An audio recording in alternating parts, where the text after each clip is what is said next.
अस्सलामुअलैकुम गाइस, मैं वेलकम करता हूं आपको अपने YouTube channel creative PS skills में। गाइस, आज हम पढ़ेंगे फोटोशॉप में कंटेंट अवेयर मूव टूल। तो चलते हैं फोटोशॉप पे, ओपन पे क्लिक करते हैं और एक इमेज को ओपन करते हैं जिस पर हम कंटेंट अवेयर मूव टूल को समझेंगे।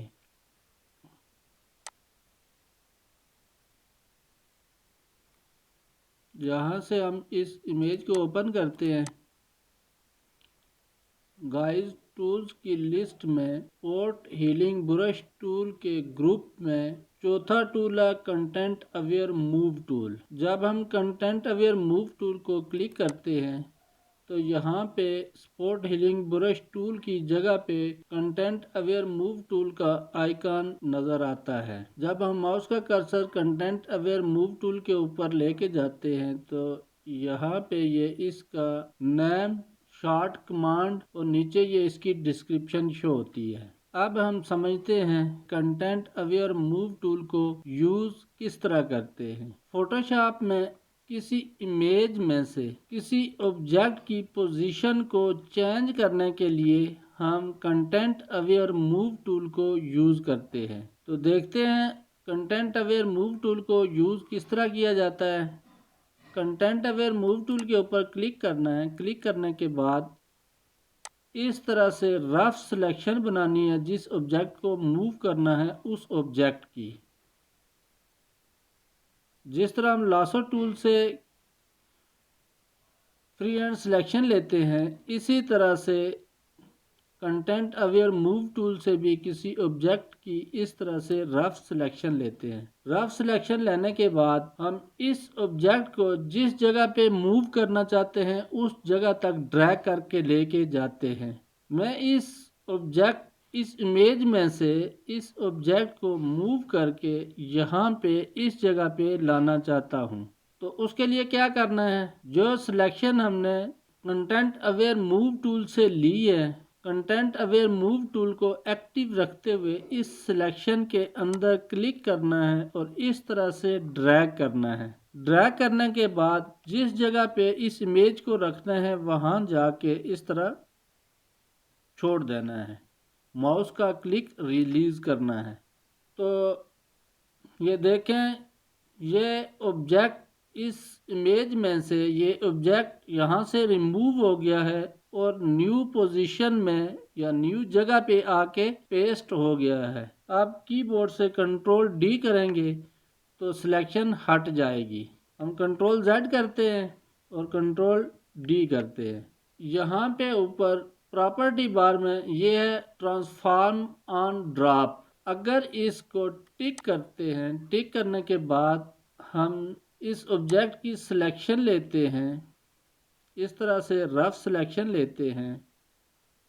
रफ सिलेक्शन लेने के बाद हम इसको ड्रैग करके दूसरी जगह पे लेके आते हैं। पहले यहाँ पे ट्रांसफॉर्म टूल एक्टिव नहीं था, अब यहाँ पे ट्रांसफॉर्म टूल एक्टिव हो गया है।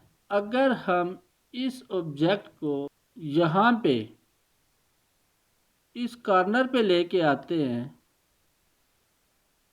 और यहाँ पे छोड़ते हैं, ज़ाहिर है अभी ये थोड़ा दूर हो गया, तो इस तरह से हम इसको छोटा करेंगे। छोटा करने के बाद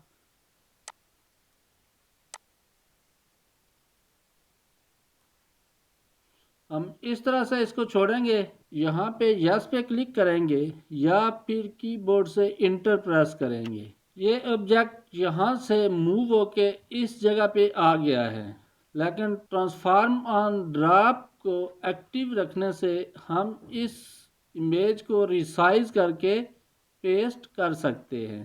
कंट्रोल जेड करते हैं, यहाँ से ट्रांसफॉर्म ऑन ड्रॉप को अनएक्टिव करते हैं, अनक्लिक करते हैं। उसके बाद अगर हम इसको ड्रैग करके यहाँ पे छोड़ते हैं तो ये मूव हो जाएगा, लेकिन यहाँ पे अभी ट्रांसफॉर्म टूल नहीं आया। कंट्रोल जेड करते हैं, अगर यहाँ पे ट्रांसफॉर्म ऑन ड्रॉप पे क्लिक करके अब अगर हम इसको यहाँ तक लेके आते हैं तो यहाँ पे अब देखें इस ऑब्जेक्ट के ऊपर ट्रांसफॉर्म टूल एक्टिव है। यस करेंगे तो ये इमेज यहाँ आकर फिट हो जाएगी। अभी यहाँ से सिलेक्शन को हटाना नहीं है। हम इसको जूम इन करते हैं, यहाँ पे आता है स्ट्रक्चर। अगर हम स्ट्रक्चर को कम करके देखते हैं तो ये थोड़ा सा बुलर आ जाएगा। तो इस तरह से यहाँ पे हम इसको ड्रैग करके आगे पीछे करके इमेज के स्ट्रक्चर को सही कर सकते हैं। उसके बाद आता है कलर। तो यहाँ पे हम इस कलर को आगे पीछे करके हम इसको एडजस्ट करके उसके बाद हम कंट्रोल डी करके इस ऑब्जेक्ट से सिलेक्शन को हटाएंगे। ये यहाँ तक ज़्यादा बेहतर नज़र आ रहा है तो यहाँ तक रखेंगे और उसके बाद कीबोर्ड से कंट्रोल डी करेंगे, फिट हो जाएगी। यहाँ पर हमने स्ट्रक्चर, कलर और ट्रांसफॉर्म को समझ लिया है। अब आता है मूड। कंट्रोल जेड करते हैं। मूड में इसमें दो ऑप्शन है, एक है मूव और दूसरा है एक्सटेंड। अगर हम एक्सटेंड पे रख के इस ऑब्जेक्ट को कंटेंट अवेयर मूव टूल से मूव करके यहाँ पे लेके आते हैं, यहाँ से यस करते हैं तो ये इसकी कॉपी जनरेट करेगा। कंट्रोल जेड करते हैं। एक्सटेंड से हम और क्या कर सकते हैं? एक्सटेंड से अगर हम यहाँ से कंट्रोल डी करते हैं, इस तरह से इसकी सिलेक्शन लेते हैं और इसको थोड़ा सा ऊपर करते हैं तो इसकी हाइट हम बढ़ा सकते हैं। ऊपर लेके जाएंगे तो ये इसकी कॉपी जनरेट कर देगा। कंट्रोल जेड करते हैं, इस बिल्कुल थोड़ा सा ऊपर करना है, यहाँ से यस करते हैं, कंट्रोल डी करते हैं। इस तरह से हम इसकी थोड़ी हाइट को बढ़ा सकते हैं। ये देखिए अभी हाइट कम हो गई है, अभी ये हाइट ज़्यादा हो गई है। तो एक्सटेंड से हम दो काम करते हैं, एक तो इसकी कॉपी जनरेट होती है, दूसरा अगर किसी ऑब्जेक्ट को थोड़ा सा बढ़ाना हो तो उसके लिए भी हम एक्सटेंड को यूज़ करते हैं। उम्मीद है गाइज आपको कंटेंट अवेयर मूव टूल की समझ आई होगी। मिलते हैं नेक्स्ट वीडियो में, तब तक के लिए अल्लाह हाफिज़।